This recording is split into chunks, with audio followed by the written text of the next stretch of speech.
I actually had to think a little bit about this video because I want to make actual good points on this topic. I'm here in a penthouse right now. I'm not going to show everything, but you just have to believe me. I'm in a penthouse in Medellin, Colombia with a team that I work with online. Most of the guys are quite rich, not everyone. We are still kind of in the starting phase, but there are some rich people and we are going out with some rich people as well. So I know what it's like to be around rich people. And there are 3 things that you don't want to do around them that would make them lose respect for you. First thing that you probably wouldn't expect is refuse to ask questions. So one of the guys that we're around is George Gammon, big in macroeconomics, multimillionaire. You can look him up if you want. You probably don't know him, but a very popular guy, very rich guy. And this was really the first guy that I hung out with, a very, very rich person. And what I noticed was that I became super shy to ask questions, whilst when Josh, so the guy that we work for, when he pushed me to ask questions, he would give the best answers ever, and it progressed me so much in one specific task already, like one specific space and knowledge, whatever, that I needed. But it's scary to ask rich people questions. Reverse psychology, you should not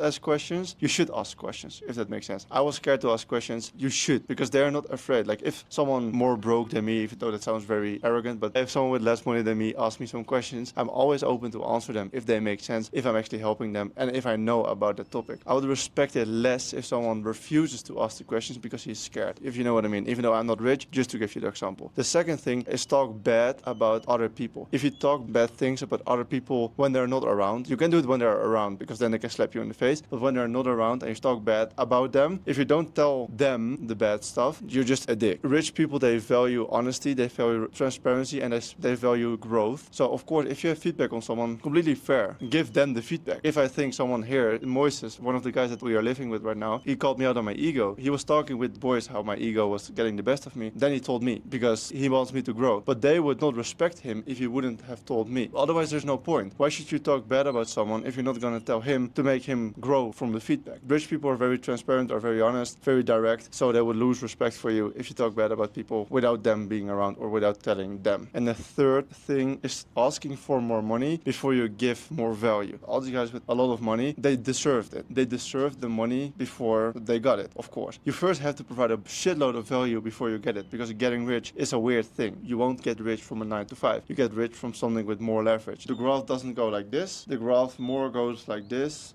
It's certainly like that. So you have to provide value, provide value, provide value. And eventually they will start giving you money because you deserve it at that point. You first have to prove yourself. But when you're going to ask for more money before you deserve it, that's when they lose all respect for you because they have been through the same thing. Good example for Josh, the guy that I work for right now. I commented under his videos for 6 months. Then I stalked him on Instagram for 2 months. And then I stalked him on WhatsApp for 2 months before I started working for him. Stalking, just following up, being persistent. And I got better on the side. Like I had to get better on YouTube and get better on social media, whatever, at marketing before I was good enough to be trained by him. I was in a group chat with them for like a month or 1.5 months before he started paying me anything, and he was already asking us questions about titles, about how he could make a video perform better, whatever, because he thought we had a certain skill set. For that 1.5 months, I didn't get any money. I did help him. He got more views and he generated more revenue for the business that he worked with my help, but I didn't get paid anything. Just randomly on a random Wednesday, he said, "Hey, do you have time for a call in 1 hour?" And I was like, "Sure." I never really called with him because he was busy and I was doing my own stuff. And then he just decided to hire me randomly and pay me 2K at that moment for my services to just get some help from me. But it was only because of like an 8-month run-up time of being persistent, helping him, providing value. So it's not like this. I didn't start with like 200 a month, 400 a month, 600 a month. No, it was like this, and suddenly 2K a month, and now I'm making more. So online business is not that obvious as a 9 to 5 might be. Like then you go from like 2 grand a month to 2.5 grand a month to 2.8K a month, 3 grand a month. That's not in business. Provide first, get later. And if you're gonna ask, especially if you're gonna ask before you get it, that's definitely not when you deserve it. You're gonna lose respect. So those are the 3 things that I wouldn't do around rich people that I've learned personally. I hope I helped you with some of these things, and see you in the next one. Peace.